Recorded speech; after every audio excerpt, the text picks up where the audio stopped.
Sorry we start a little late, but, well, we try to get as many people in as we can. First of all, thank you, Tosca Hinloop, for your music, playing on the piano tonight. Thank you.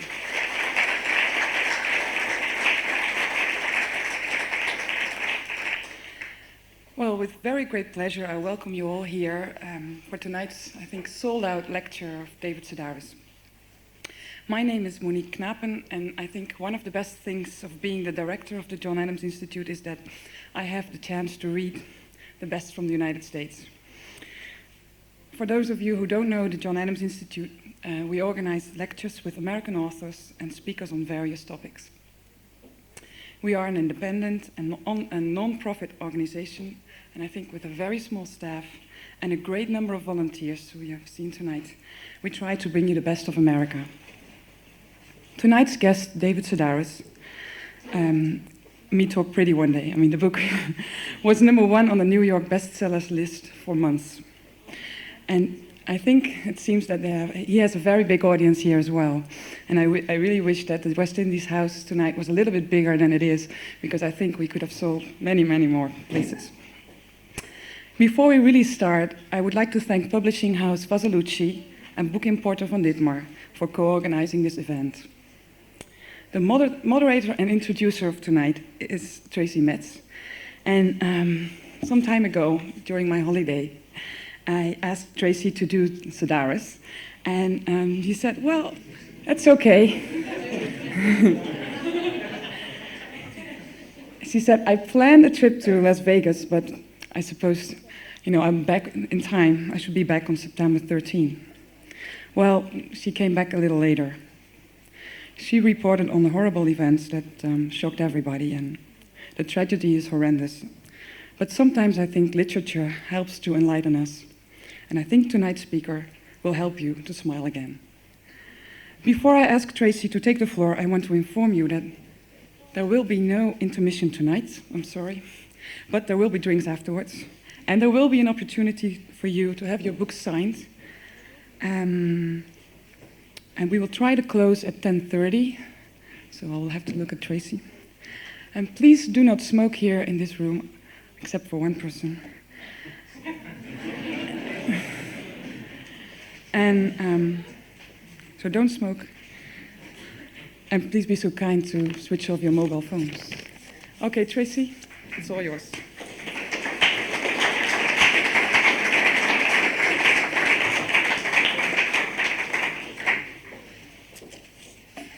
Good evening. Thank you all for coming. Wonderful.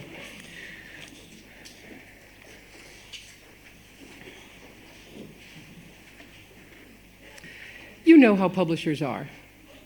They love these blurbs from reviews saying, side-splitting, hilarious, wildly entertaining. Read this somewhere where you can laugh out loud. David Sedaris' newest book, Me Talk Pretty Someday, is preceded by pages of these one-liners. And by and large, they're right. You do find yourself laughing out loud at these stories, which is a rare and precious thing. I can't resist the temptation, now that I have you prisoner here, to quote a couple of my own favorites. His unforgettable description of French milk, for example. It comes in a box and can sit unrefrigerated for 5 months, at which point it simply turns into cheese and is moved to a different section of the grocery store. Or it's your favorite too, I can tell. Or his week at a nudist trailer camp, the title story of the book Naked, which just appeared in Dutch translation with Vasalucci. There he discovered not only the dubious literating quality of playing jeu de boule naked, but also how hard it is, even for him, to describe someone with no clothes on. I quote, "You couldn't say, who is the uncircumcised gentleman with all the hair on his ass?" And since most of these gentlemen are bald, wear sandals, and have blue towels, it comes as a relief to discover that it's all right to describe someone by his scars. And of course, there's his meeting with his co-worker, Curly, whose bedroom is a showplace for his vast collection of artificial penises. I quote, "They hung from the walls, jutted from plaques, and stood upright, neatly spaced upon shelves and tabletops. Some were detailed to include veins and curly-haired testicles, while others existed as a minimal idea. Upon which Curly asked the ultimate rhetorical question, "So what do you think?" So it's easy, this is what I'm getting to, it's easy to let yourself get lured into thinking that this Sedaris must be a lighthearted guy who moves through life with the greatest of ease, gathering anecdotes, thumbing his nose at everyone in elegant prose and hard-hitting metaphors. I, however, have a different theory. This theory has no scientific basis, it's really just a hunch.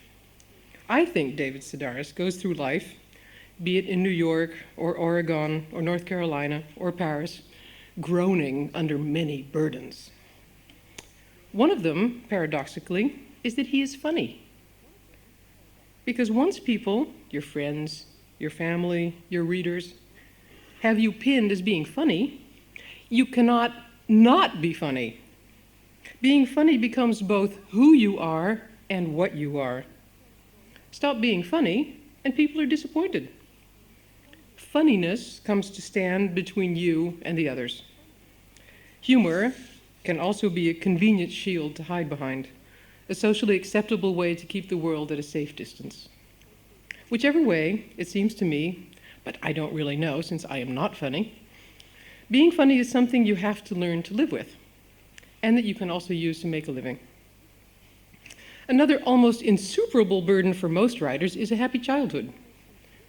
Sedaris, however, uses his mighty powers of observation and apparent total recall to recreate his youth as one long series of bizarre anecdotes, often with himself as the butt of the joke. He endures speech therapy for his lisp, which didn't keep him from a career as a well-known radio columnist, and suffers silently the ridicule of his teachers and schoolmates about tap-dancing queers. In one heart-wrenching passage, he writes, "It was my hope to win a contest, cash in the prizes, and use the money to visit a psychiatrist who might cure me of having homosexual thoughts. Electroshock, brain surgery, hypnotism, I was willing to try anything. Under a doctor's supervision, I would buckle down and really change, I swore I would." And yet another burden that might darken the horizon like a bank of thunderclouds is success. Big success. I happened to have visited a number of American airports in the last 2 weeks, and I couldn't help noticing that W.H. Smith's has not one, but 2 books of his on that little tiny shelf that they squeeze in between the newspapers, the travel pillows, and the candy. Not to mention the bestseller list of the New York Times, and all the reviews comparing him to, various people like Mark Twain, Woody Allen. Success can pressure you to do the same successful thing over and over again, and it does require a lot of courage to branch out and try something new. Personally speaking, I'm jealous of Sedaris in many ways, of his success, of course, but mainly of his family. He has a mother who smokes and drinks and swears, and a somewhat eccentric Greek dad who terrorizes the kids with boring golf tournaments and stashes food away in the bathroom cabinet until it rots. As an only child myself, I envy him all the brothers and sisters, his artistic sister Gretchen, his foul-mouthed little brother Paul the Rooster, and his sister and companion in arms Lisa, to whom he dedicated Naked. We learn every last detail about the family pets, about his wacky co-workers like Curly, and equally idiosyncratic employers. As you read, you can't help but wonder, where in the world does this guy find all these extraordinary people? Why don't I meet weirdos like this? Am I not paying attention? Everything is raw material. Everyone is fair game, be it his family or his French teacher, or the drunken idiots who pick him up hitchhiking and then put a gun to his head, or the people he works for, like the communist house mover who refuses to move anyone who is too obviously successful, or the people he works with, like the unemployed actors and all the other losers who get themselves dressed up as elves at Christmas and go to work at Macy's, a job which is guaranteed to make you hate humanity for the rest of your life. Indeed, in every writer, especially in a master of the biting anecdote like Sedaris, there is something of the parasite. In one story in particular, Sedaris shows us, in an oblique fashion, that he is aware of this. Writing about the exciting youth of his boyfriend Hugh in Africa, he says, "His stories have, over time, become my own. I'm just a petty thief who lifts his memories the same way I'll take a handful of change left on his dresser. When my own experiences fall short of the mark, I'll just go out and spend some of his." Looking back on Hugh's boyhood in Africa in this passage, reread it, he becomes we, becomes I. This is Sedaris the self-deprecatory, the one who writes, "My IQ score translated into numbers that would buy you about 3 buckets of fried chicken." The fact that this surprises me only bespeaks the depths of my ignorance. This is the Sedaris who can't drive, who can't finish college or hold down a job. He's good at vacuum cleaning, though. He can be open-hearted, for example, when he writes about his mother's impending death or about his early and very mixed feelings about his homosexuality. This Sedaris, he's the kind of guy who taps you on the shoulder and says, "Hey, look over there." And while we're craning our necks in one direction, he sneaks out the other door. He's the main character in his stories, the first-person narrator, the I, yet at the same time he is invisible. Sedaris, the storyteller, is at the forefront, using words to shape events and create a world which, as we all know here, is both hilarious and poignant. But then behind that, there's Sedaris, the other person, the puppeteer, if you like, quiet and self-possessed in the eye of the storm. To conclude, so that for tonight is our mission, at least if we want to have one. It's up to him to give us a good run for our money, but it's up to us, me and all of you, to try and find an answer to the question, just who is this guy who makes us laugh so often while we cry? David?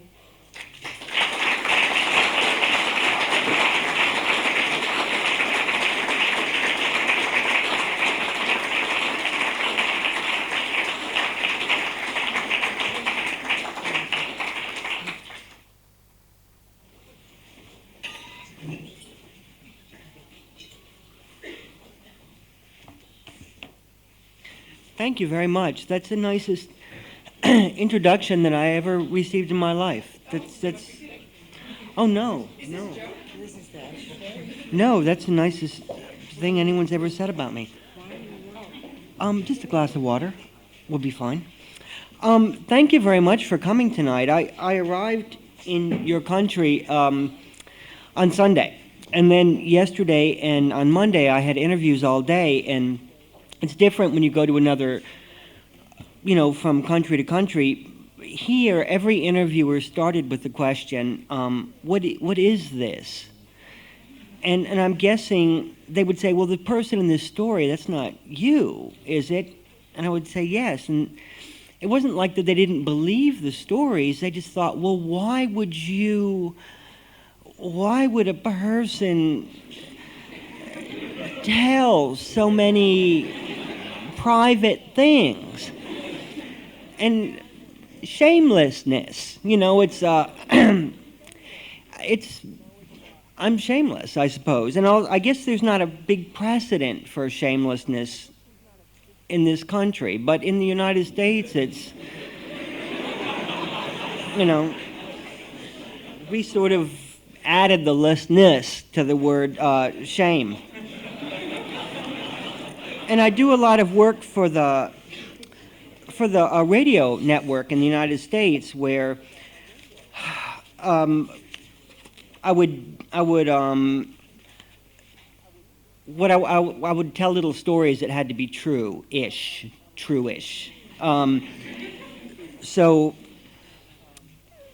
that's what in the book Naked, a lot of the things that are in that book came out of things that I wrote for the radio. On the program that I was on at the time, you couldn't, of course there's language you can't use, but what really bothered me was you couldn't paint an unpleasant mental picture. which is the only sort of picture I like to paint. So I took a lot of those stories and rewrote them and put those unpleasant mental pictures back in for the book. And this is a story from the book Naked just a little story I'm going to read.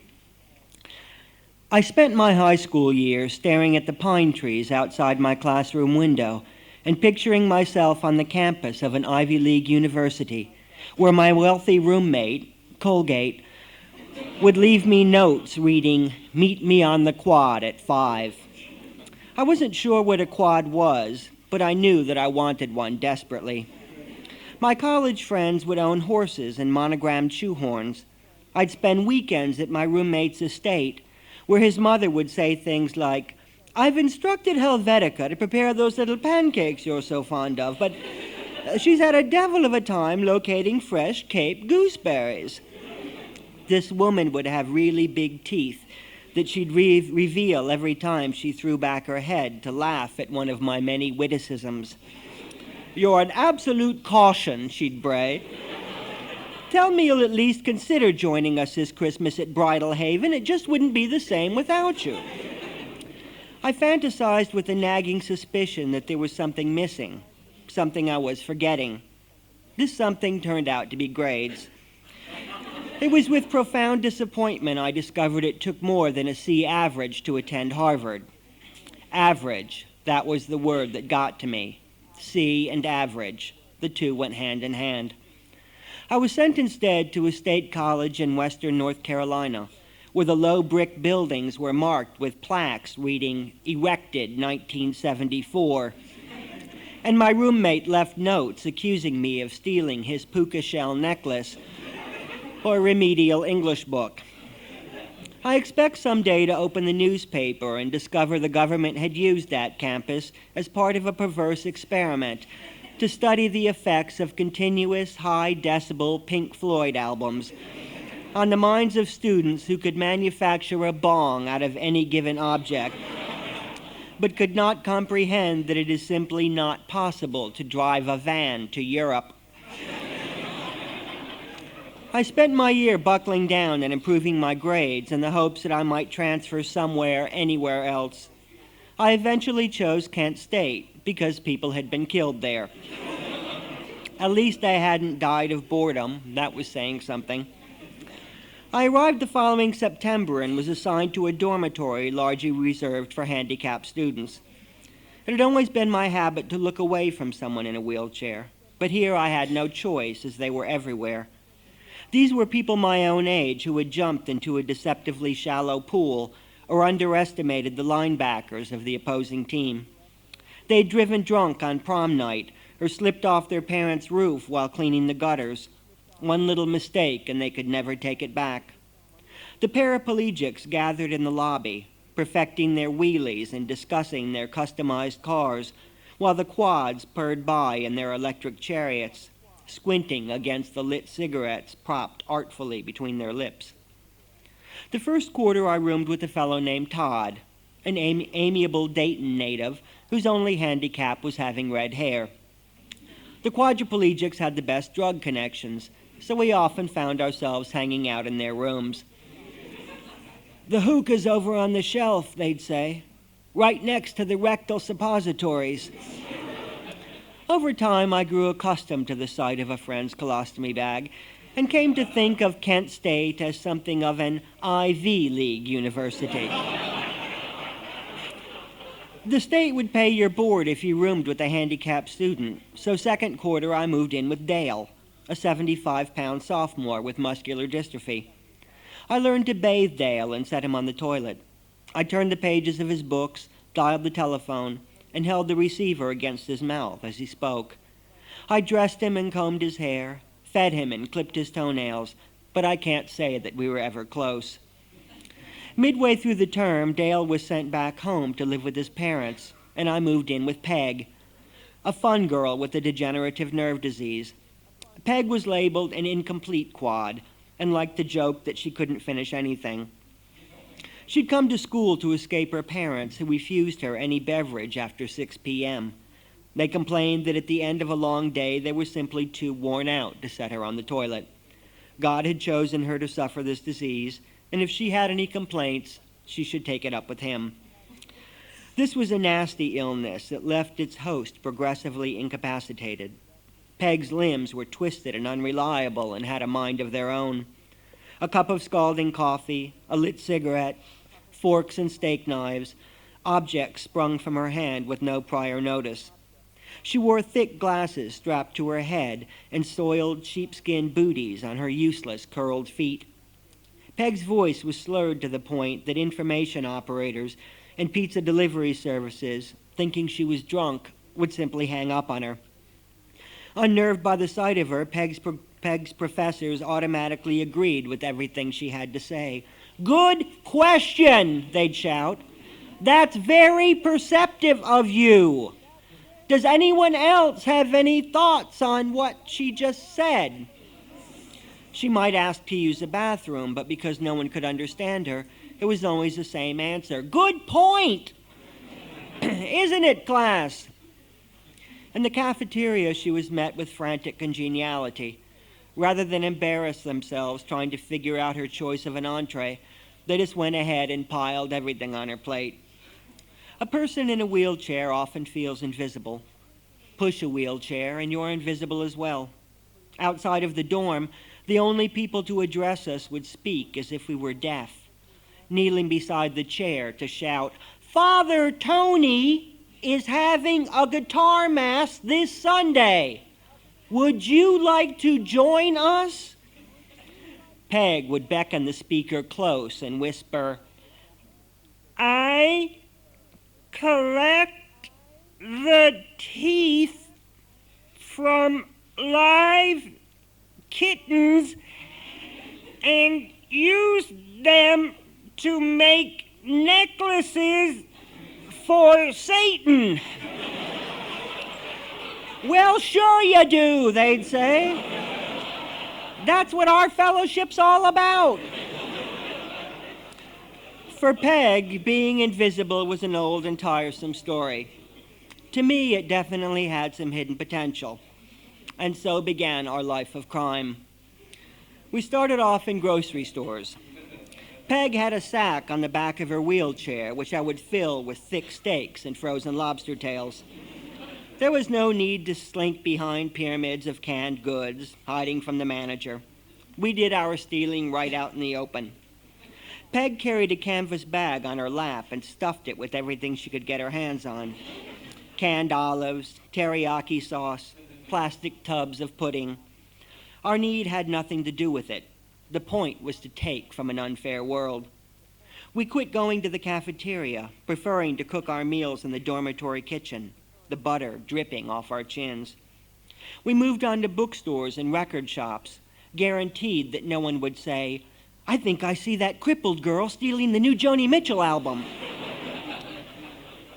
Circumstances prevented us from stealing anything larger than our heads, but everything else was ours for the taking. For spring break, we decided to visit my family in Raleigh. Being invisible has its merits when you're shoplifting, but tends to hold a person back while hitchhiking. We parked ourselves beside the interstate, Peg's thumb twitching at odd intervals.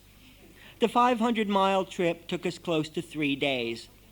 It was our story that we were a young married couple heading south to start a new life for ourselves. Churchy couples would pull over, apologizing that their car was too small to accommodate a wheelchair.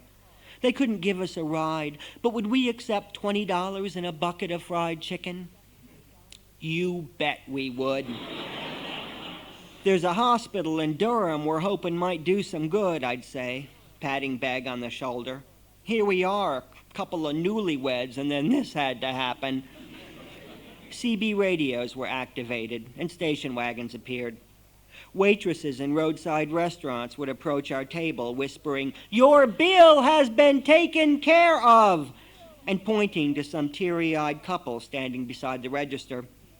We found this amusing and pictured these Samaritans notifying their pastor to boast, "We saw this crippled girl and her husband, and, well, we didn't have much, but we did what we could." Someone would check us into a motel and give us cash for bus fare, making us promise to never hitchhike again. I'd take Peg out of her chair, lay her on the bed, and sprinkle the money down upon her. It was a pale imitation of a movie scene in which crafty con artists shower themselves with $100 bills. Our version involved smaller denominations and handfuls of change, but still, it made us feel alive.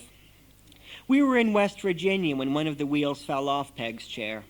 It was dusk on a rural state highway without a building in sight when an elderly man in a pickup truck swooped in and carried us all the way to my parents' front door, a trip that was surely out of his way.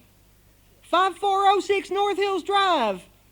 I'm headed right that way, no trouble at all. Which state did you say that was in? We arrived unannounced, surprising the startled members of my family. I'd hoped my parents might feel relaxed in Peg's company, but when they reacted with nervous discomfort, I realized that this was even better. I wanted them to see that I had changed. Far from average, I had become responsible in ways they could never dream of. Peg was my charge, my toy, and I was the only one who knew how to turn her off and on. My brother and sisters reacted as though I had brought home a sea lion. They invited their friends to stare from the deck as I laid Peg on a picnic blanket in the backyard. My father repaired the wheelchair, and when Peg thanked him, he left the dinner table and returned, handing her a second fork. She didn't ask for a fork, I said. She asked for your watch. My watch, he said? The one I'm wearing? He tapped his fingers against the face for a moment or two. Well, golly, I guess if it means that much to her, sure, she can have my watch. He handed it over. And your belt, I said. She'll need that, too. Hurry up, man. The girl is crippled. My mother visited her hiding place and returned with a wad of cash for our bus fare back to Ohio. She called me into the kitchen and shoved the money into my hand, whispering, I don't know what kind of a game you're playing, mister, but you ought to be ashamed of yourself. It was an actual whisper, designed to be heard only by me. The bus ride back to Ohio was long and cheerless. The second time Peg asked to use the bathroom, I snapped. You just went 3 hours ago, I shouted. Jesus, what's your problem? Do I have to take care of everything? It got on my nerves the way she depended on me. We'd gone on this trip, she'd had a good time. What more did she want?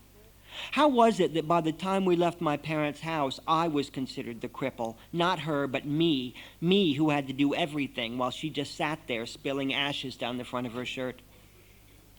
At the end of the school year, I hitchhiked to San Francisco, enchanted with the idea of leading an adult life surrounded by people who could wash their own hair. My friend Veronica got me a room at a residence hotel, and I found work as a bicycle messenger. The streets of my neighborhood were fragrant with eucalyptus trees, and every passing stranger offered the hope that tomorrow just might be the day I was offered a comfortable job or a 12-room apartment. I was far from my family and often pictured them suffering their vacations without me. They had treated me poorly, but I had come out on top because that's the kind of person I was. Headstrong and independent. Me, the winner. I was cooking spaghetti and ketchup in my electric skillet one night when I heard the payphone ring outside my room. It was Peg calling to say she had rolled away from home. Good for you, I said. This is going to be the best thing you've ever done. When I learned she was calling from the San Francisco airport, I modified my statement, saying, I don't know about this, Peg. Won't your parents be worried about you? What about your education? What followed was a lesson that college bears no resemblance to civilian life. Leaving the building involved carrying Peg up and down 5 flights of stairs before returning for her wheelchair. The landlord charged me a double rate for having a guest in my room, and I lost my job when Peg fell against the bathtub, taking 5 stitches in her head. This was a big city where people held on to their fried chicken. Nobody cared that we were a young married couple searching for a better life, and not even the buses would stop to pick us up. Fed up, Veronica and I decided to head north to pick apples. I told Peg, hoping she might accept the news and return home, but she held fast. Armed with the telephone directory, she placed collect calls to government agencies whose workers held the line when she dropped the phone or took 20 minutes to locate a pen. Volunteers wheeled her to meetings in cluttered ground-floor offices where paraplegics raised their fists in salute to her determination and tenacity. She wound up living alone in a brick apartment building somewhere in Berkeley. An attendant visited every 12 hours to prepare her meals and help her onto the toilet. If a spasm sent her onto the floor, she lay there patiently until help arrived to dress her wounds. When her parents called, she either hung up or cursed them, depending upon her mood. Within a year, her health deteriorated to the point where she could no longer be left alone for 12-hour stretches. We both wound up crawling back to our parents, but continued to keep in touch, her letters progressively harder to read. The last I heard from her was in 1979, shortly before she died. Peg had undergone a religious transformation and was in the process of writing her memoirs, hoping to have them published by the same Christian press that had scored a recent hit with Joni, a book detailing the life of a young quadriplegic who painted woodland creatures by holding the brush between her teeth. She sent me a 3-page chapter regarding our hitchhiking trip to North Carolina. God bless all those wonderful people who helped us along the way, she wrote. Each and every day I thank the Lord for their love and kindness. I wrote back saying that if she remembered correctly, we made fun of those people. We lied to them and mocked them behind their backs, and now you want them blessed? What the fuck happened to you? Looking back, I think I can guess what might have happened to her. Following a brief period of hard-won independence, she came to appreciate the fact that people aren't foolish so much as they are kind. Peg understood that at a relatively early age. Me, it took years.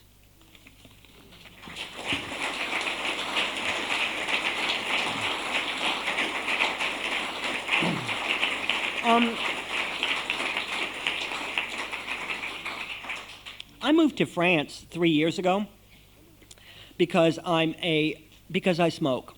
And if you smoke, you can't live and you want to live a life of dignity, then you have to leave the United States. Just like a lot of people moved to Europe, a lot of alcoholics moved to Europe in the 20s to escape prohibition. I think a lot of chain smokers will be immigrating to this continent over the coming years. So I'm just a trailblazer.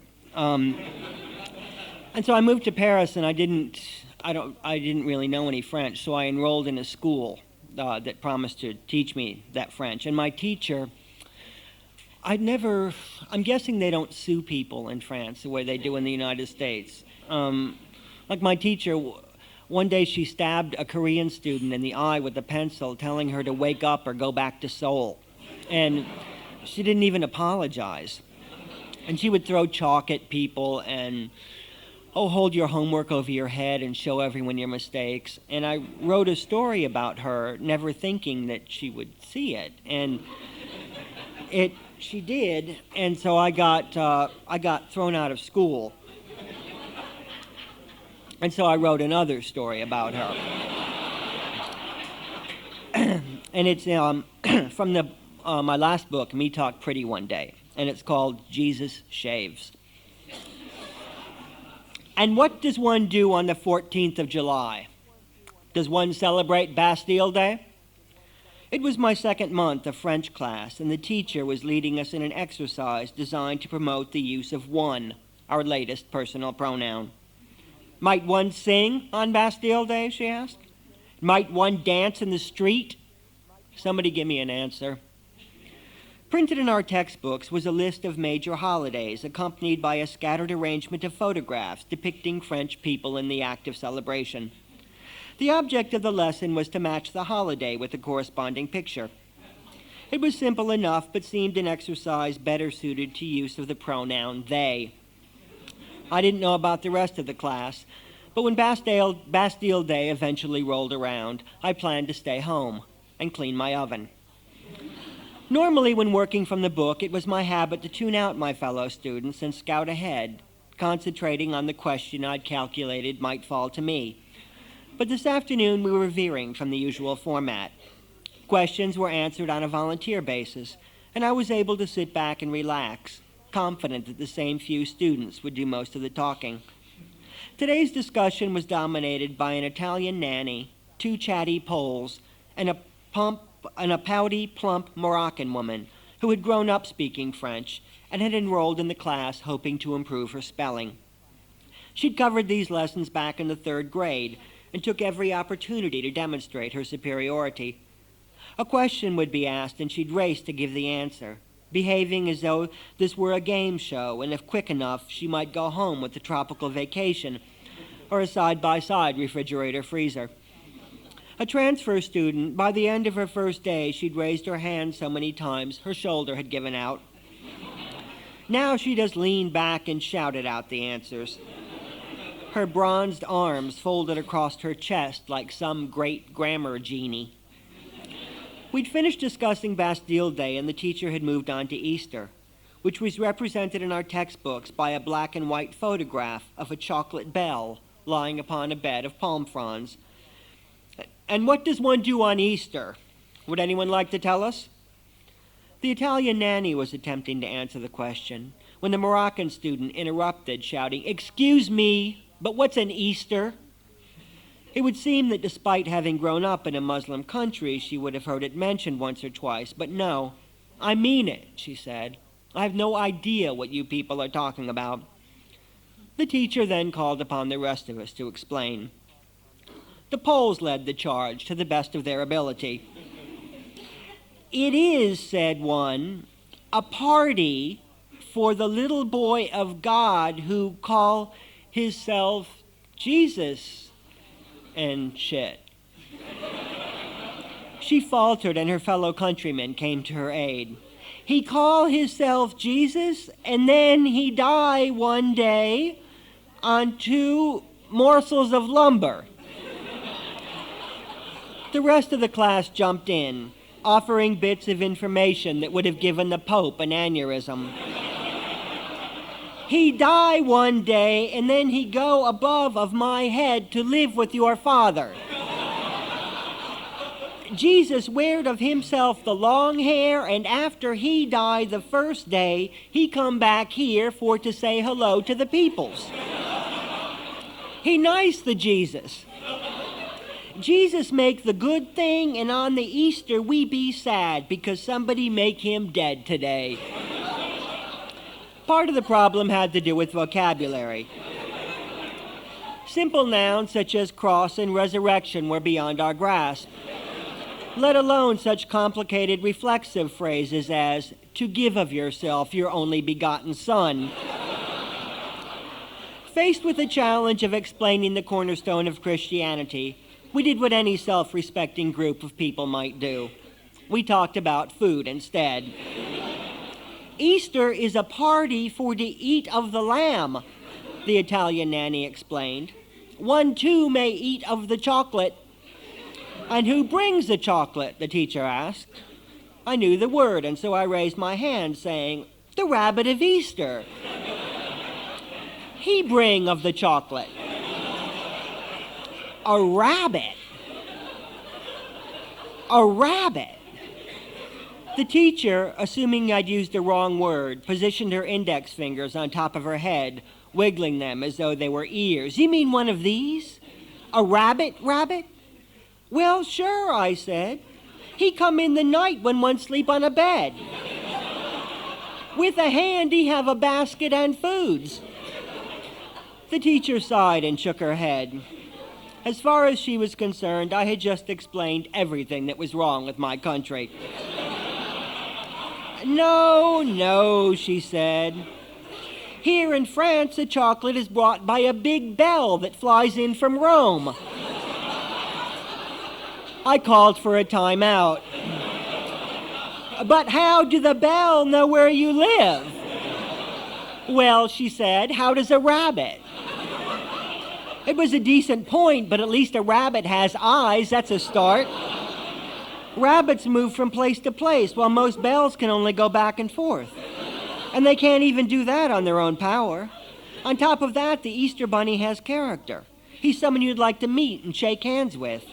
A bell has all the personality of a cast iron skillet. It's like saying that come Christmas, a magic dustpan flies in from the North Pole. Who wants to stay up all night so they can see a bell? And why fly one in from Rome when they've got more bells than they know what to do with right there in Paris? That's the most implausible aspect of the whole story, is there's no way the bells of France would allow a foreign worker to fly in and take their job. It just didn't add up. Nothing we said was of any help to the Moroccan student. A dead man with long hair, supposedly living with her father. A leg of lamb served with palm fronds and chocolate. Equally confused and disgusted, she shrugged her massive shoulders and turned her attention back to the comic book she kept hidden beneath her binder. I wondered then if without the language barrier, my classmates and I could have done a better job making sense of Christianity, an idea that sounds pretty far-fetched to begin with. In communicating any religious belief, the operative word is faith, a concept illustrated by our very presence in that classroom. Why bother struggling with the grammar lessons of a 6-year-old if each of us didn't believe that against all reason we might eventually improve? If I could hope to one day carry on a fluent conversation, it was a relatively short leap to believing that a rabbit might visit my home in the middle of the night, leaving behind a handful of chocolate kisses and a carton of menthol cigarettes. So why stop there? If I could believe in myself, why not give other improbabilities the benefit of the doubt?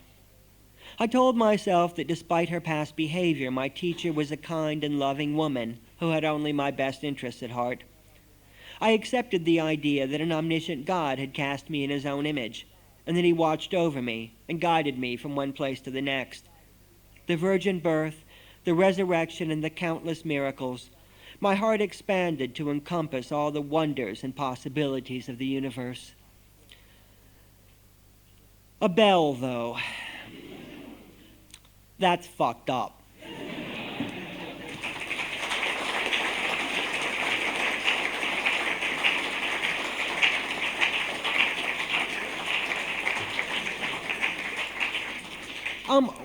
When Tracy was talking earlier, when she was talking about, one thing that really struck me is when she said that, you know, let's say if you have some success or whatever, like, you know, millions of dollars in a book, number one on the bestseller list, that the impulse is to do the same thing over and over again, and which is something I go on these lecture tours twice a year in the United States, and I travel all over the place, and I read out loud. And so that's always the compulsion. Like if, you know, you think, I think, oh, you like that? Should I do that again? Is that what I'm supposed to be doing? And so I try not to, I don't know that there's any formula for making things work, but I try not to do the same thing over and over again. But now I have no choice, because I arrived here a couple days ago, and I learned about St. Nicholas, which, I'm sorry, okay? So my understanding is that a Dutch person would say to their child, you might want to pack a bag, because the former Bishop of Turkey, who arrived on a boat, is coming to the house tonight with 6 to 8 black men. They might kick you, or they might take you back to Spain. But one way or another, make sure to leave your shoes next to the radiator.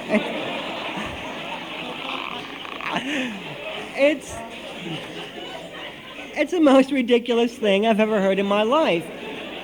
And so I said to someone the other day, like they said, wait a minute, he comes here on a boat, and then he transfers to a horse? And they said, oh, yes. I said, how does a horse get to the roof? Well, it jumps. Does it need a running start? No. And I guess that's no sillier than 8 reindeer, but that can fly, but the thing that gets to me is the vagueness, 6 to 8 black men. Like,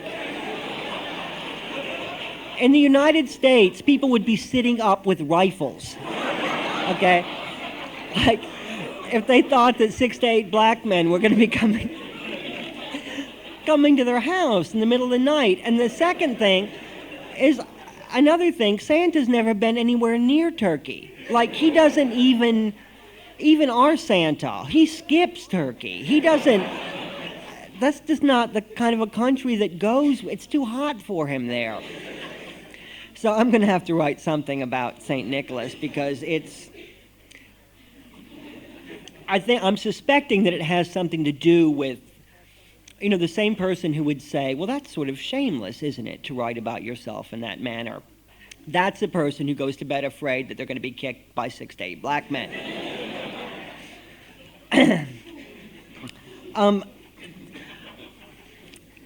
I was going to finish reading one other thing.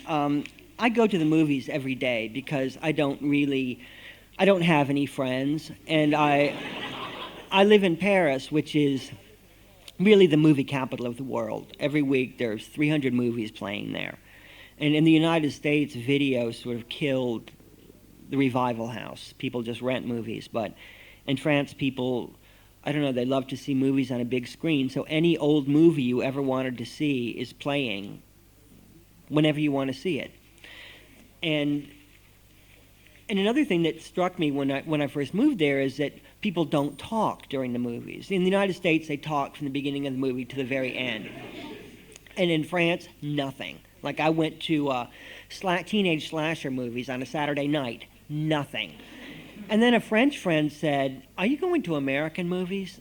And I said, yeah. And they said, well, go to a French movie. And it turns out that they don't talk during American movies because they're too busy reading. But if the movie is in French, then they will talk. But so I go to the movies every day, and I did this project. I do a lot of writing for Esquire, and I did a project with a woman named Sarah Vowell, who she was here last year. She read here last year, and I just think the world of her. And like me, she goes to the movies every day, and she'll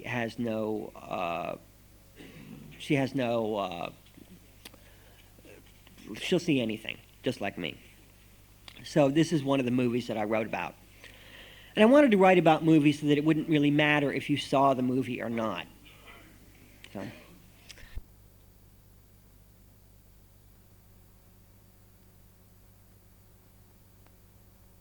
They'd say, what did I do?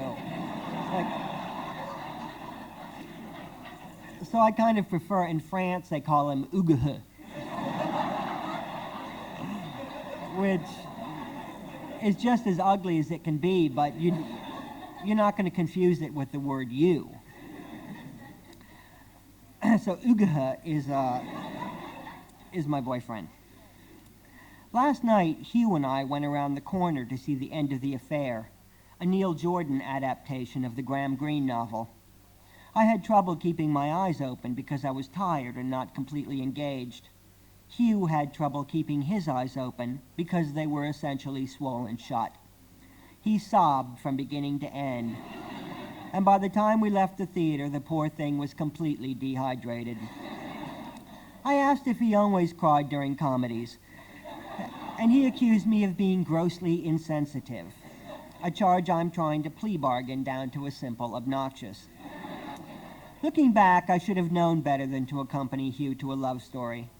Such movies are always a danger, as, unlike battling aliens or going undercover to track a serial killer, falling in love is something most adults have actually experienced at some point in their lives.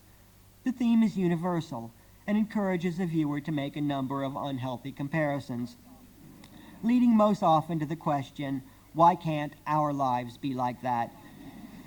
It's a box best left unopened, and its avoidance accounts for the continued popularity of vampire epics and martial arts extravaganzas. The End of the Affair made me look like an absolute toad. The movie's voracious couple was played by Ralph Fiennes and Julianne Moore, who did everything but eat one another. Their love was doomed and clandestine, and even when the bombs were falling, they looked radiant.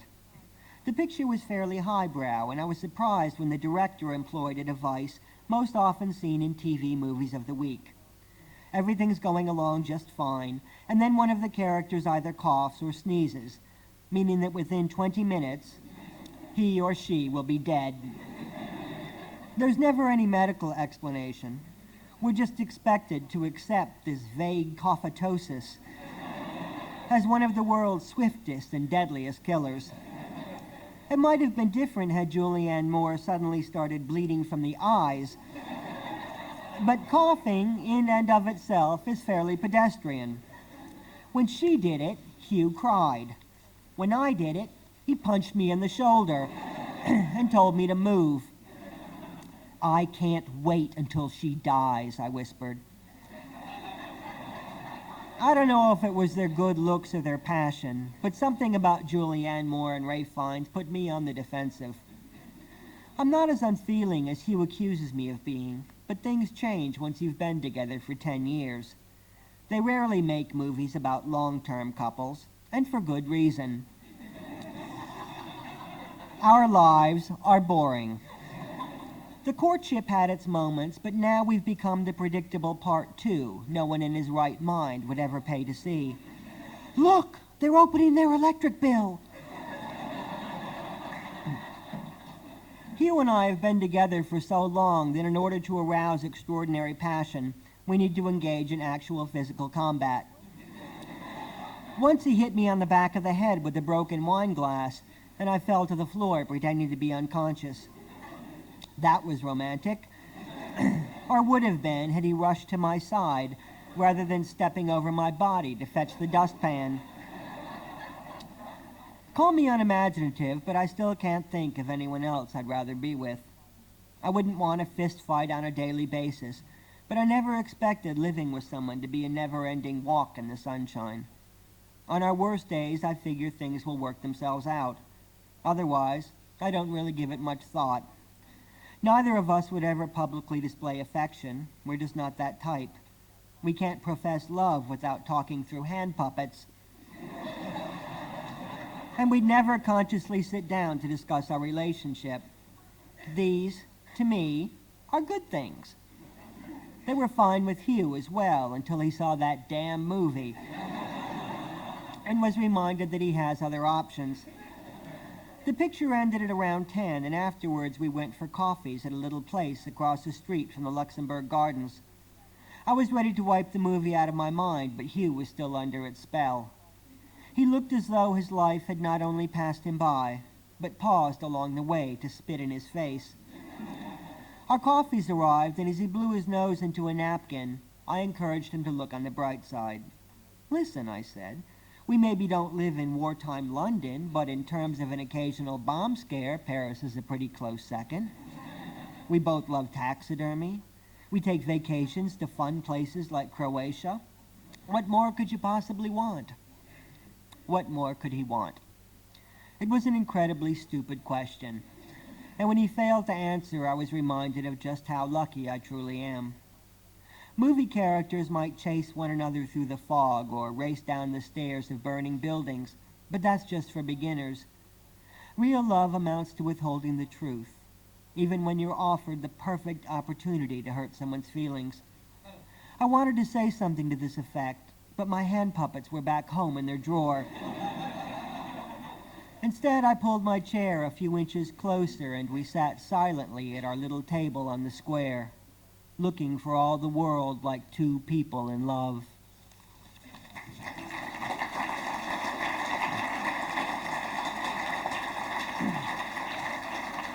Thank you. Now, we're going to sit down. I'm going to sit at this table. I'm going to move from the podium to this chair, but it'll just take a second.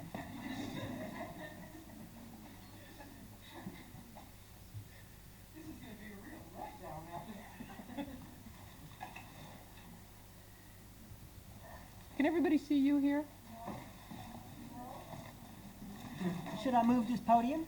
Is there any chance of that? Okay. Sure.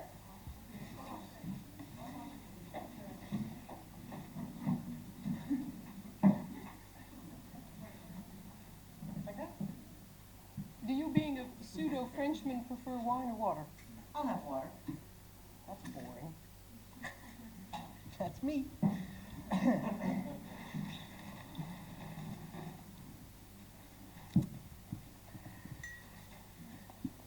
And you know, David's the only person here who's allowed to smoke, huh? Sorry about That to me is the definition of Civilization. success. Oh. If you're the only person in the room who's allowed to smoke.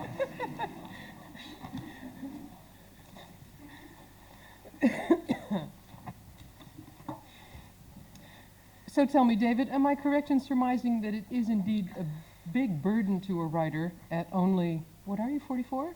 44. 44? To be already compared to Mark Twain, James Thurber, Woody Allen, and Dorothy Parker all rolled together? Personally, I would be totally intimidated. I never read that part of the book. Like they put those quotes up front, and I always say, oh, please don't put anything, please don't, because it just seems like a setup to me. Like when they put quotes like that, like if they put a quote that said, I stayed awake, like that's okay, but but when they're just trying to get us to buy the book, well, especially which when we're they already put, planning on doing. like if they put funny on there, that bothers me, because I'd rather that maybe someone thinks it's funny, maybe they don't, but I don't like that as the setup. Like a lot of magazines, like the New Yorker and Esquire, every magazine has their like humor page. And the pressure, so it's already set up that it's supposed to be funny, so Yeah. the pressure just comes with it, rather than it just being a page in the magazine. So yeah, I never pay it. I try not to. I never read that part of the book where Well, they that's have for us, those. not for you. Where they have those compare. I mean, that's very nice. I mean, you'd rather be compared to those people than some others, but I don't take it seriously.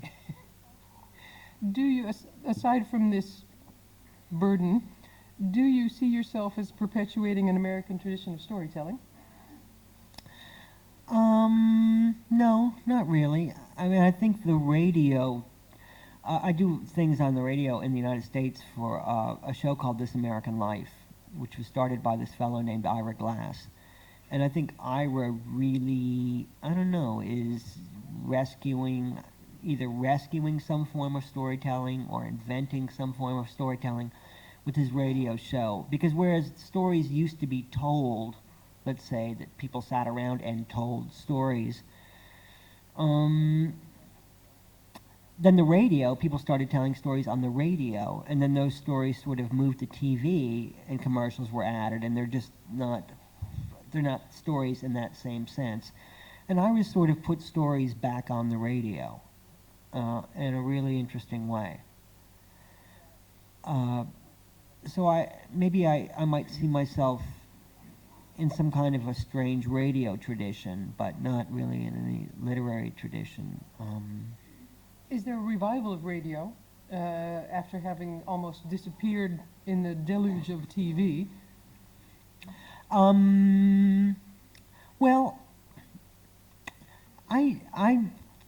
the thing, like when I go on those lecture tours, most of the people that I meet listen to the radio program that I'm on, so it's easy to think, God, everyone listens to that show. But if you went door to door, most people wouldn't. Now I'm listening to, now that I live in France, I listen to the BBC, which, were it not for cricket, would be just wonderful. They have so many great shows on the BBC, just game shows, and they have a book at bedtime. They read a novel, and short stories, and plays, and The Archers, and... A whole novel before bedtime? Well, they read a chapter every night. And they've got... So it's a cliffhanger to get you back the next night. Yeah, but and I don't really see Radio 4 having an equivalent in the United States. If Ira could start his own network, I think it would have an equivalent. But I miss radio. I like any kind of a talk show with lunatics calling in.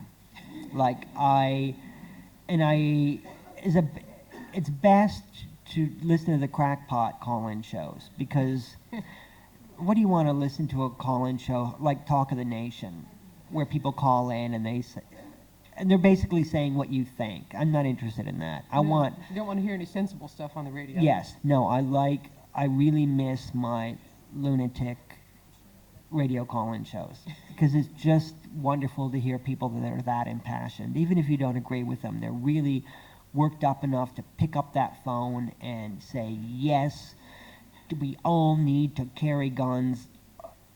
Everyone on the plane should be carrying a gun, and that'll get rid of those hijackers. I just love stuff like that. Love it. I wish it were further from the truth. What got you writing? I just started one day. When was one day? I was 20. I was going to be a painter, and I have no talent whatsoever. And then I was going to be an actor, and I have no talent whatsoever. So I just always wanted attention. So writing was next on the list. If writing didn't work out, I would be doing interpretive dance. That's what I would be doing here tonight. And so I just started writing in a diary one day. And I have sort of an obsessive personality, so it was very easy for me. It's always been very easy for me to do something at a certain time and then do it the next day at exactly the same time. And the next day, and the next day, and the next day, so. That's discipline. It's discipline, but if you start saying, I have to do my laundry on Tuesday at 4 o'clock, I have to do my white laundry on Tuesday at 4 o'clock, and like, oh, I can't do that. I have to be at the laundromat. I have to be in the laundromat in time to do my laundry. Well, can't you do it Wednesday? No, I can't do it Wednesday. So, when everything in your life is like that, then it's not called discipline. I think it has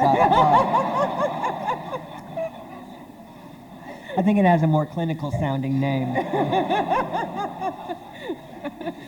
But I just did it, and then I started writing, and I thought, well, this is awful. And then I thought, well, I just won't look at it.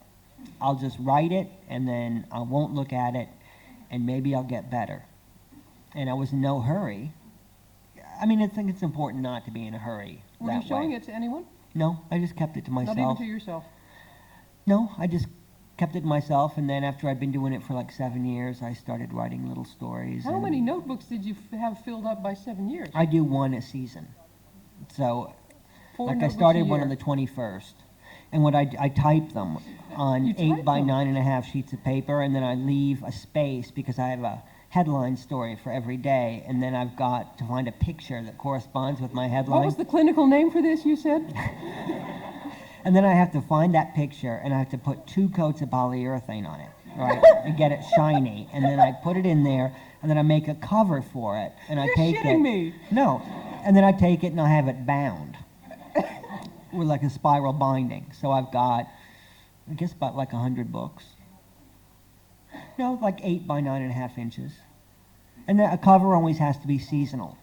You know, like it has to be fallish or winterish. Colored leaf on it. A snowflake. Well, I used to use thrift shop paintings and just cut them apart and mount them on cardboard. As a cover for your... Yeah, and sometimes first I started doing my own. Then I went to thrift store paintings, and then Hugh is a painter. So if you have no talent for painting, his paintings cut up for the friends of but your he's such a good notebooks. sport. I'll say, Hugh, will you paint me a picture of some pork chops for my diary cover? And he'll do it. Which season is pork chops? Pork chops is a winter cover.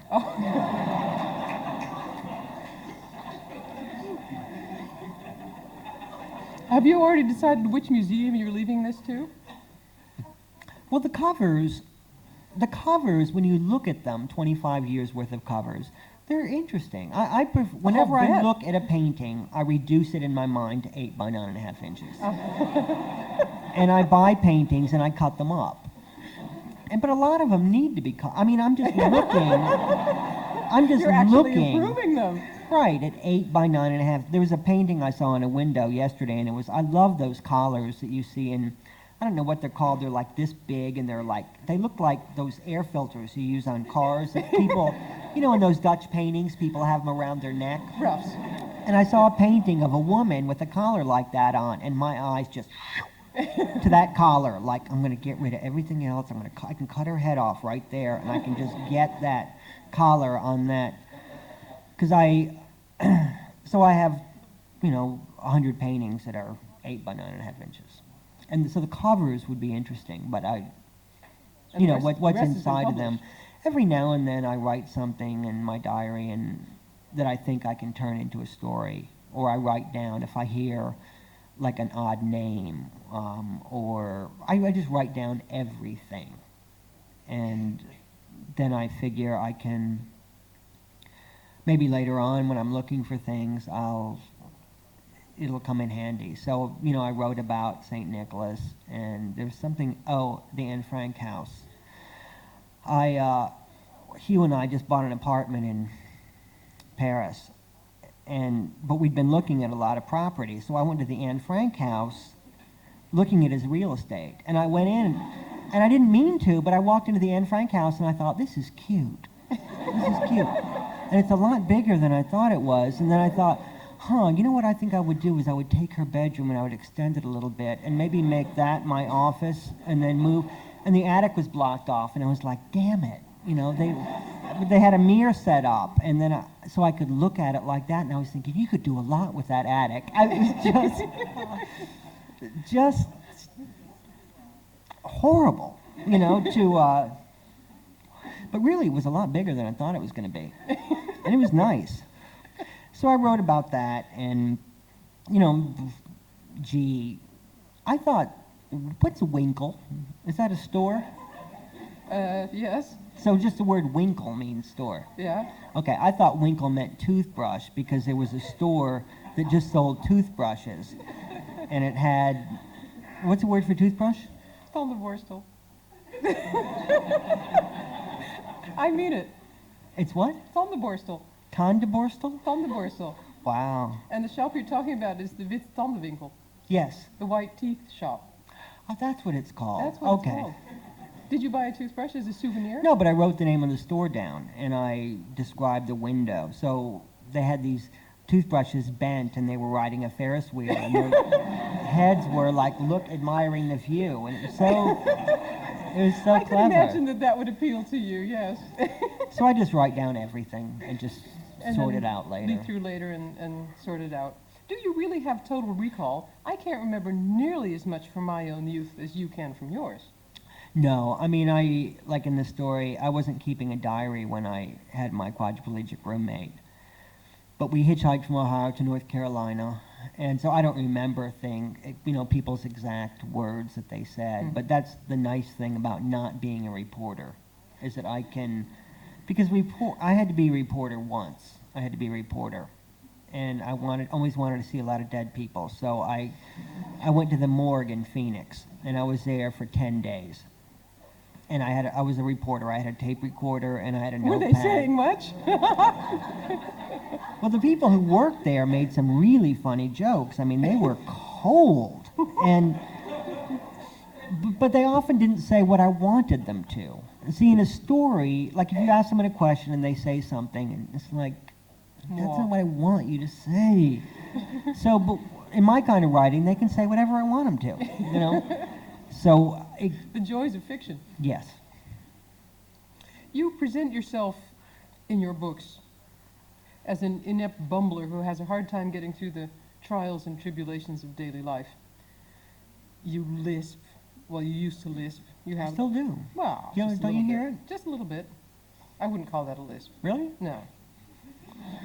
And you had all sorts of weird tics as a child, and you say you can't even drive, which for an American is really pretty amazing. You act like an underdog, but are you really? Well, you know, I was one, and then by the time I left New York, and then came along. Well, by the time I left New York, I really didn't have that much to complain. I think the difference was suddenly I had opportunities. You know, that the New Yorker calls and says, "We write this," and you know, opportunities that maybe Lincoln Center calls. Will you do a play? You know, there are opportunities you dream of when you're young, and then all of a sudden you have them. But I was used to writing from a point of view of not having those opportunities. So that was one of the reasons that I moved to Paris, was that everything would be a struggle. And I could still have money and have a nice apartment and all that stuff, but leaving my house, every time I open my mouth, basically, it's a struggle. And I I don't know, I don't really know, just in terms of writing, I think it's always benefited me, but there was a point where that wasn't genuine. So that was one of the reasons that I Because moved. people were recognizing you on the street? That can be a disadvantage. Because people were being nice to me. Oh, And that's no good. no, if people are automatically nice to you, well, you don't have anything to work with. So, Well, I'm going to ask you a really bad question now then.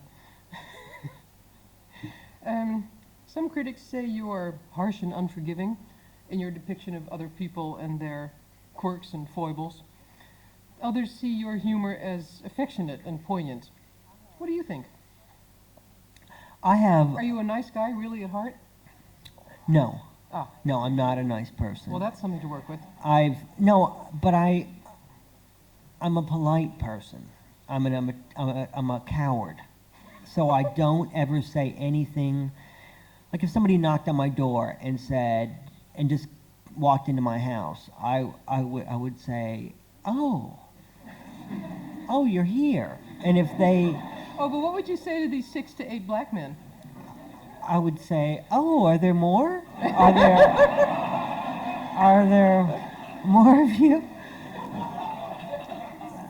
I mean, so I'm spineless in that way, but I'm not. I might think bad things, but I never say them. Oh, well, what about your merciless portrait of your French teacher? What's this I hear about her wanting to sue you because of this story? Yeah, she was really mad. She didn't think you were too polite. No, but I mean, on the other hand, she was stabbing people in the eye with a pencil. One so, person, by accident. But Did she sue you? no, she didn't Why not? because I did not tell a single lie in that story. Oh, I did not exaggerate. I did not tell a single lie in that story. So she was I got thrown out of school and she's angry at me, but I didn't enter the class in order to write about it. Uh-huh. But then I entered the class and the teacher was throwing chalk and so of course I'm going to write about it. Now that's something I think about all the time, and if I could take that back, I would, because I thought the teacher was funny. I mean, if you stab someone else getting stabbed in the eye with a pencil is funny. Like, getting stabbed in the Yeah. eye yourself with a freshly sharpened pencil is It's probably not not funny. so funny. so I know that when I'm like with Hugh, okay, Hugh is if Hugh and I had the exact same experience, his reflection on it would be one way and mine would be the other. If we see something, if we were to go and see like a sunny field, right, a sunlit field with children playing, I would focus in on the child who was being really mean and did something terrible, and that's what I would hold on to, Being whereas kicked by snakes. Hugh would hold on to the. So I just have an eye for that.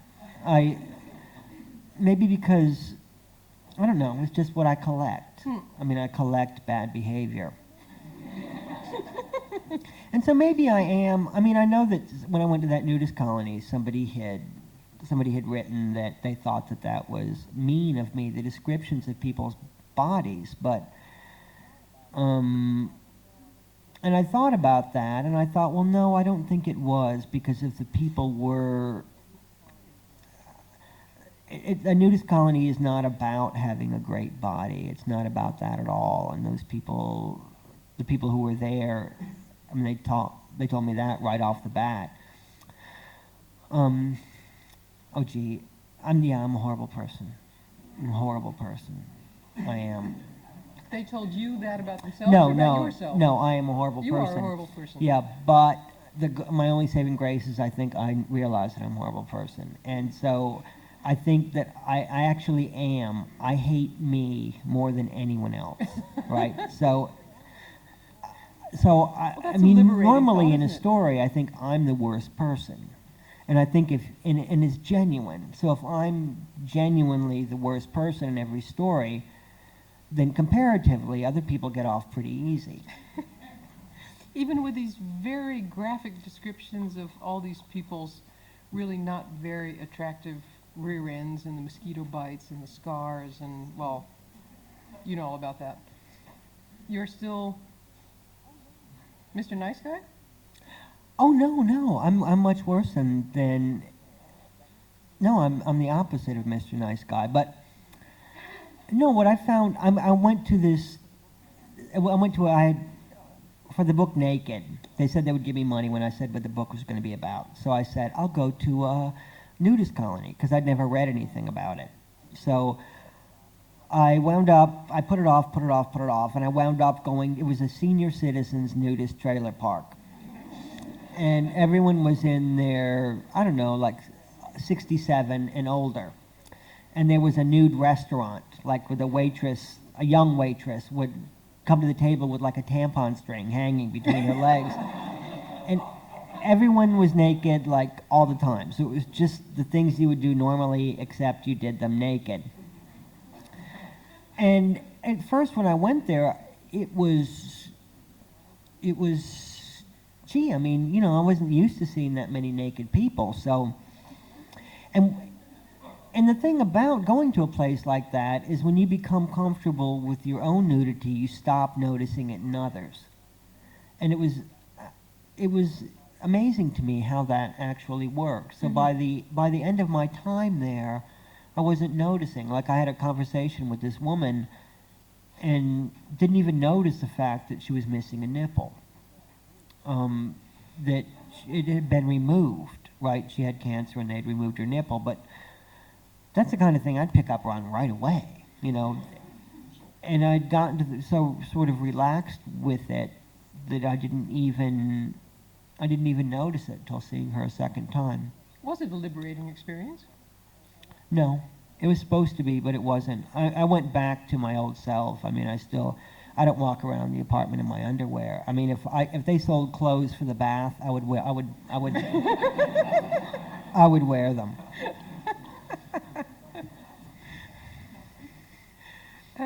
Getting back to life at home in this amazing family that you grew up in, of which I am so jealous, was it an issue at home that you were homosexual? No. My parents, well, my dad threw me out of the house, but like for Oh, that's all? 2 days. Oh. No one in my family, they were glad in a way. It was just something Glad? that they, yeah, I mean, if I had murdered someone and gone to prison, they would have been happy too. I mean, just anything that you could do. Anything to make you stand apart from the rest? Yes, anything that would make you different than our neighbors, they were all for. So my family was always fine with it, and so I was always fine with it too. Like I don't know, I guess I never really, and plus I think I'm lucky to be living in a time when it doesn't have to be any big deal. Like a review came out of the book, my last book was reviewed by this Christian newspaper. And their review was, David Sedaris, a homosexual, writes about his homosexual life with his homosexual lover, Hugh.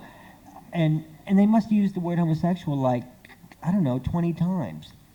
Which to me, it wasn't an issue. Like the book wasn't about me being a homosexual. But this Christian paper saw it that way. But 20 years ago, I think any review would have seen it that way.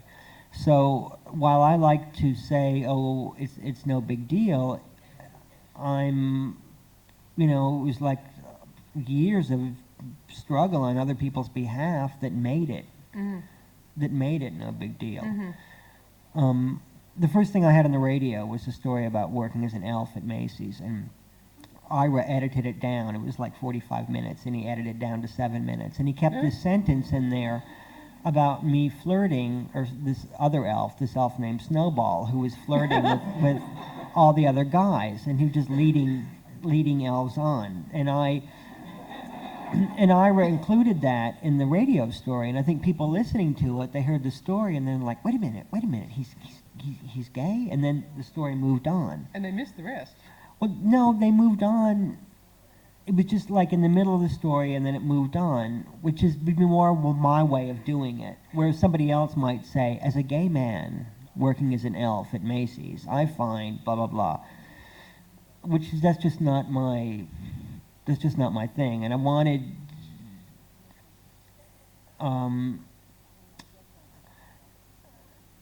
I guess I just like to insist that it's just no different than than anyone else's life. Like if I write, the thing I wrote about the movies, going to the movies with Hugh, I don't really think that's anything that a heterosexual person would say, well, I can't relate to that because, because I'm not gay. I don't think it has anything to do with that. I think it has to do with making your life with another person, and I don't really think it matters, who that person is.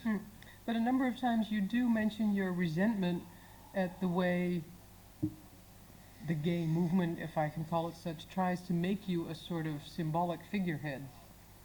Well, I've found that you'll be embraced by anyone who wants to hold a fundraiser. After I wrote Naked, I was embraced by the obsessive compulsives and the Tourette syndrome people. They called, those were some fun phone calls. Yes, we were wondering if you could motherfucker. And then Greeks, I wrote a story about my yaya, which is Greek for grandmother, and then Greek American associations were calling me and wanting me to come and speak about my Greekness. Oh, I thought they were calling you motherfucker too. Which I was never really identified that strongly with being Greek. So really, you'll be embraced by anyone who's planning a fundraiser. Sorry, you're avoiding the question. The question? About resenting being used as a figurehead by a movement of which you don't want to represent to the outside world. You don't want to be posited as a representative of gayness. You just want to be yourself. Well, it hasn't even been. I'm trying to think of an issue where I said no to somebody on that regard. I haven't been asked to like march in a parade or anything. Nobody asked me to do that, which I wouldn't do just because, I don't know, I don't want to march in any parade. Wouldn't know what to do. You just wave, I guess, and it just seems strange to me. But I don't really think, it's hard for me to think of a situation where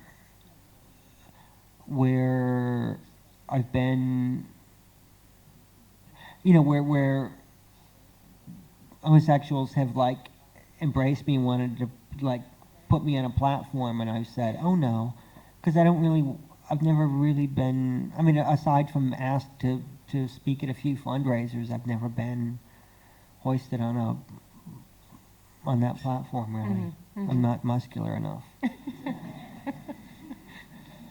In contrast to these 6 to 8 black men. You dedicated Me Talk Pretty one day to your father, and dedicated Naked to your sister Amy. How about a book for your mother? Barrel Fever. I dedicated my first book to my mother. Uh-huh. But I always thought that,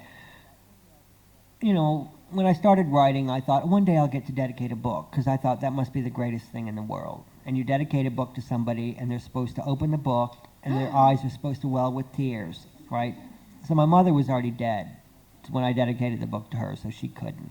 And my sister Lisa, her eyes welled with tears, just like she was supposed to. And my father, I sent him the book, and I didn't hear anything. I didn't hear anything, and I didn't hear anything. And then I called him, and I said, did you notice that I dedicated the book to you? Yeah, I saw it. So anyway, this Smith Barney, I said, wait a minute. I dedicated Dad. the book to you. I know it. I saw it. So that was that. That was that, yeah. Have you forgiven him yet? Well, it was somebody in, it was New York Times reviewed Naked and said I obviously did not like my father.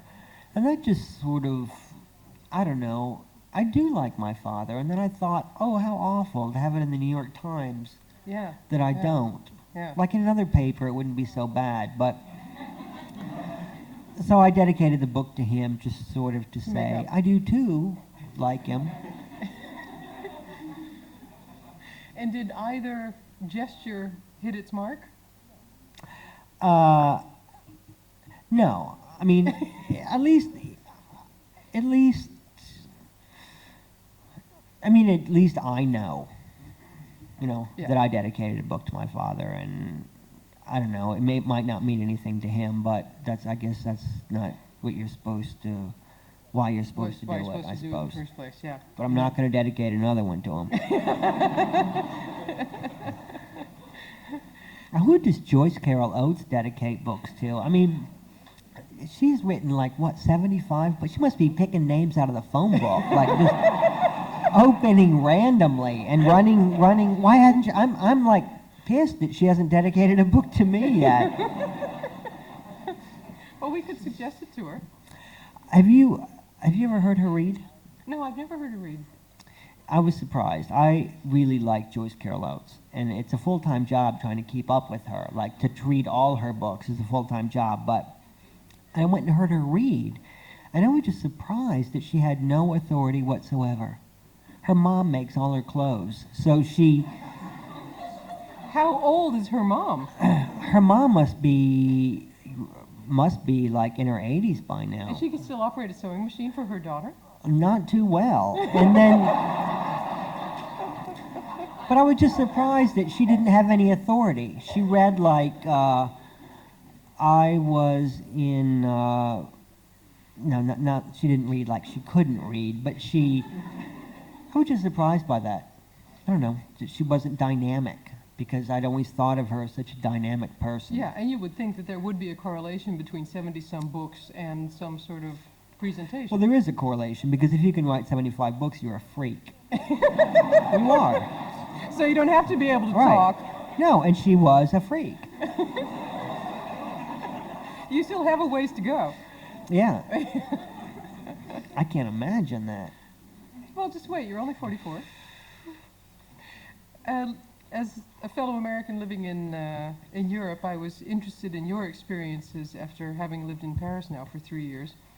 In Me Talk Pretty, you write somewhere that Paris, it seems, is where I've come to dream about America.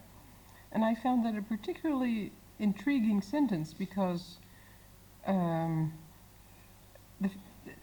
factor distance apparently plays a very important role in your being able to dream about the place you came from and that you know so intimately.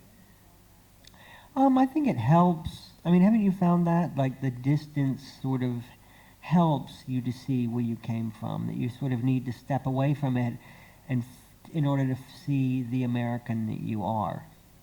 I mean, I never felt that American when I lived in America. And now I just realize constantly how American I really am. In France, I don't know what it's like here, but everyone's on strike all the time. All the time. And it gets on my nerves. And a couple of years ago, there was a chemical factory in the north of France, and they laid off some workers. So the workers occupied the factory and poured acid into the river, sulfuric acid into the river. And I thought that was like a crummy thing to do, because other people need to enjoy that river. And all of the French people I know said, yeah, but, if you want attention, you have to do something drastic. Like write a book or... No, like dump acid into the river. And they support every strike. And so I realize that I'm American in that way, because my thinking is, if you have a 35-hour work week, if you retire at 55, and you're unhappy being a bus driver, find something else to do. Like what more do you want? So I find that I'm American. Sorry, Monique's trying to say something to me. Okay. Oh, but we're having such a good time.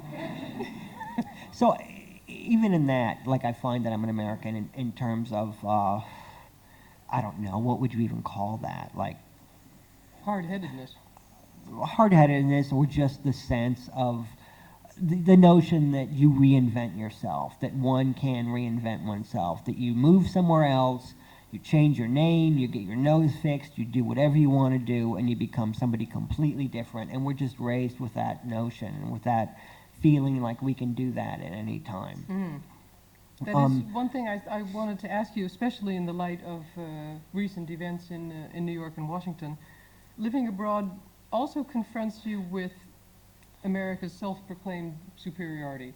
we learn that this is, without a doubt, the greatest nation on earth, and there's really no question about that. Americans see the world as a theme park and have a hard time regarding it as real.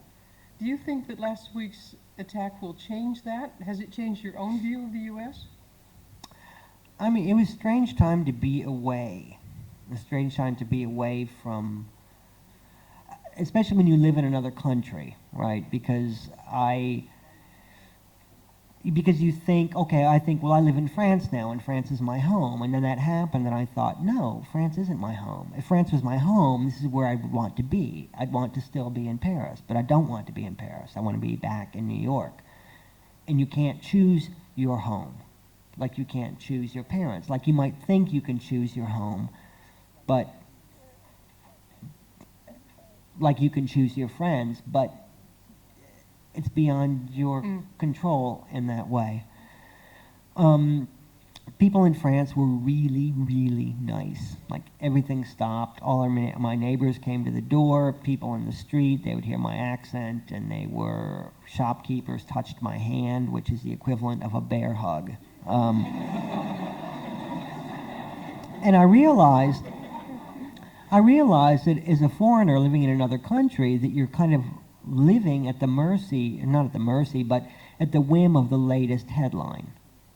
You know, I mean, I think it's something that people from the Middle East who live in the United States realize right now. A month ago, they were fine. Yeah. And then this happens, and their lives are shit.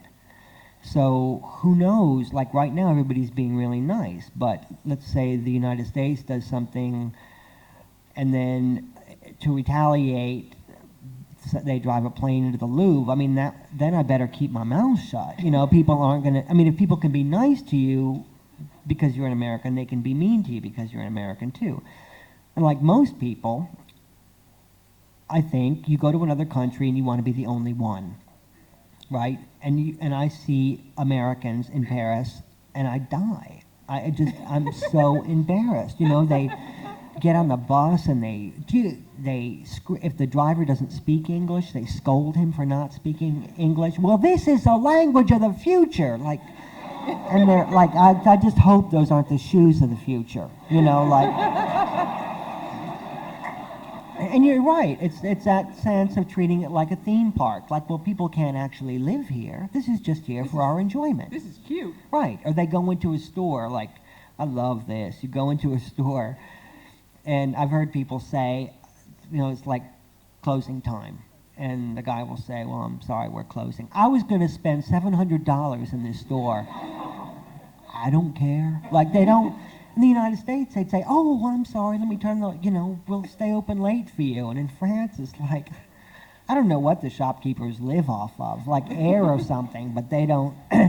Like, so the money thing doesn't quite work. But there's that idea like, okay, I'm a stranger here, but I have this. I have money, and so therefore I can get what I want. And so it's hard. I mean, it's hard. You see your countrymen, and you sort of die a little. But I think everybody does that. Everybody from every, you know, French friends, they come to New York, and they see other French people, and they're like absolutely mortified. So I think that's just international. You always want to be the only one who's there. Yeah. Anybody in the audience? Well, give it a think for a minute. You have 2 minutes, and I will put my last question, and then it'll be your turn. And if there's nobody, then that's it. Then we'll have book signing. David, what's next? Me Talk Pretty One Day is being filmed. You're working on a play. My sister and I write plays together. So we had a play that was in New York last winter. And then a fellow named Wayne Wong, he made a movie called Smoke, and he was going to make a movie out of Me Talk Pretty One Day.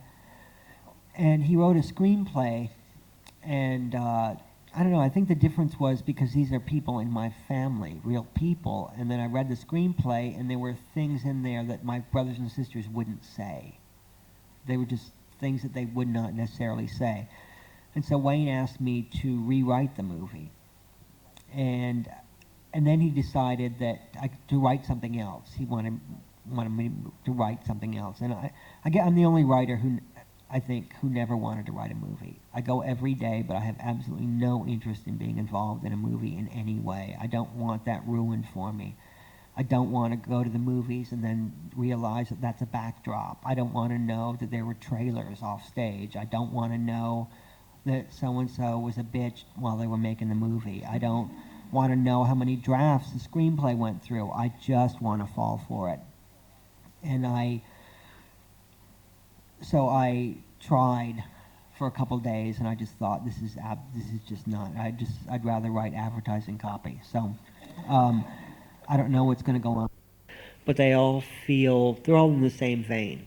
And what you said earlier about changing, I feel that. Like, I just feel, I think if you write, you change anyway, but other people might not notice the change. Like, oh, look, he ends every sentence with a 3-syllable word. That's a change. I don't think that they're... But then at the same time, you feel, sometimes I think there's this pressure to change, like Madonna changes. I mean, every time she's the same person, but look, her hair color is different, and look, she's a mom, and look, she has a little English accent, and... New bra. But sometimes that just seems false to me, or it's just sort of a marketing thing. So, I don't know. I just want some time to think about it, I suppose. Anybody? Please stand up.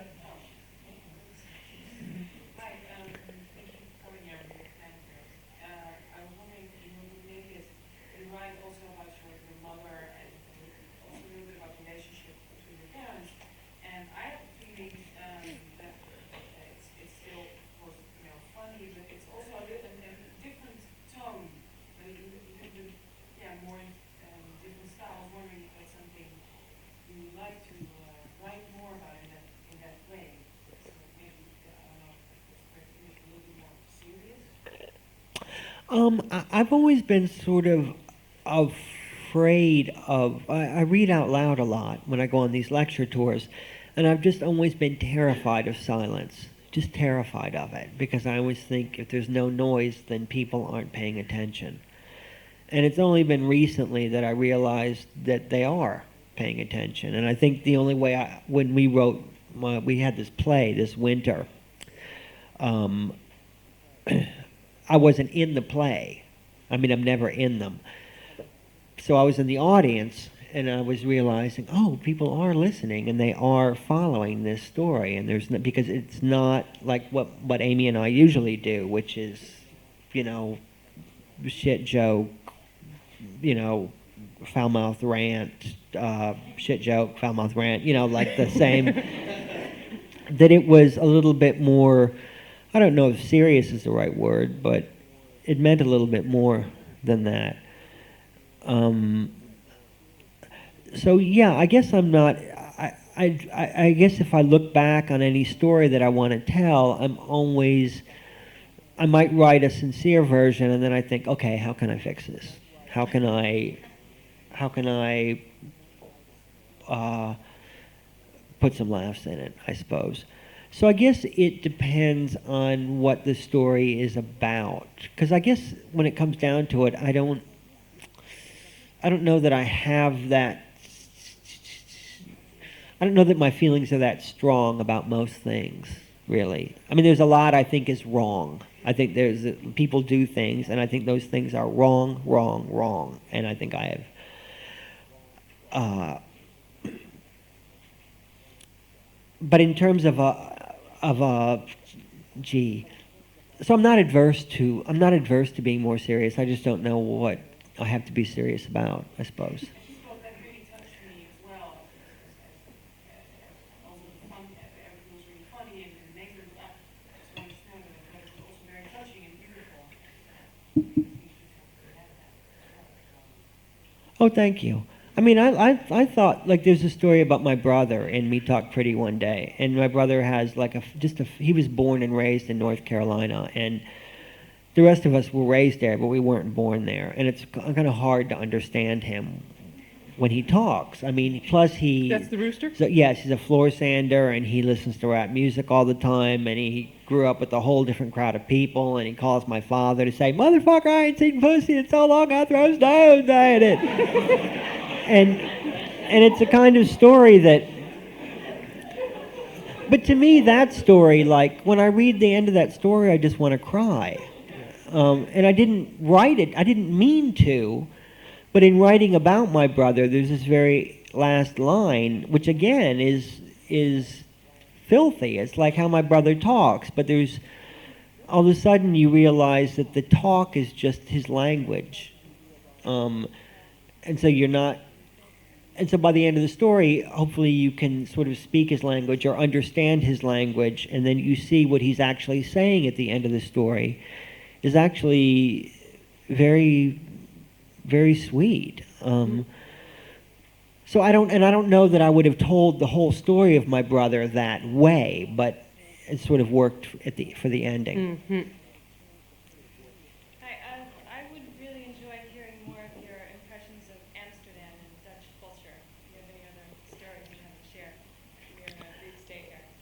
Well, I'm just, like I said, I got here on Sunday, and I'm trained to go to another country feeling so desperately ashamed that I don't speak the language.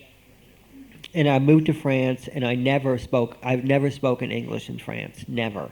I've always, even when I first moved there, I would write down what I wanted, and that damn thing is people talk back to you. You know, like you ask a question, and and you forget, you can't understand the answer. And what I've been just amazed by here, I was thinking today, there were some French people at the museum. We went to Rotterdam to see that Bosch exhibit. And there were some French people in front of us, and they were speaking in French to the woman at the desk, and the woman at the desk was like this, and I thought, I speak Dutch. It's like I speak English, right? But for a moment I thought, I speak Dutch, like I can communicate here and they can't. And it's just amazed me here how everyone speaks English perfectly. I'm always the worst English speaker in the room since I've been here. And so, but they don't do it, they treat you like, oh, thank you for giving me this opportunity to speak English. Like they don't act like angry about it. Like you come here and you walk into this place and you ask me a question. You don't even ask me if I speak English. You just assume that I do, which that's perfectly understandable to have that attitude. And I have not seen that attitude at all.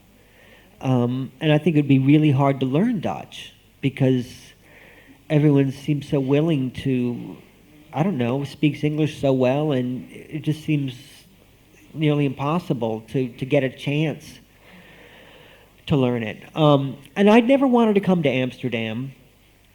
I think, like, I'd never come here before because everyone who told me to come was like, man, you can get so fucked up in Amsterdam, you know, it's like great. And so I thought, I don't want to go where you are. But, and then I was surprised. I haven't seen that Amsterdam since I've been here. I mean, I haven't seen, that's not what I saw at all. And I just found it, I don't know, to be really cool and beautiful. And I've really had a great time. My only beef is that stores are never open. They're not. They say they're going to be open, and they're not. And there was some stuff I wanted to buy. I wanted to buy some treasures while I was here. And I would go back, the store would be closed, and then I would go back and it would be closed, and I would go back and it would be closed. I'm sorry, but stores do not close at 6 o'clock. Stores should not close at 6 o'clock. Stores should close like midnight's good. Or That's a start. but other than that, I've been here for such a short time, and I haven't, I don't know. Well, you picked up on St. Nicholas already. St. Nicholas is That's cultural he heritage. is a just a keeper. But I would like to, but I really like it, and I'd like to come back. We, I'm sure, are all glad that you've been here, certainly here this evening. I've enjoyed myself tremendously. I hope you have, and I hope you have. I have. Thank you very much.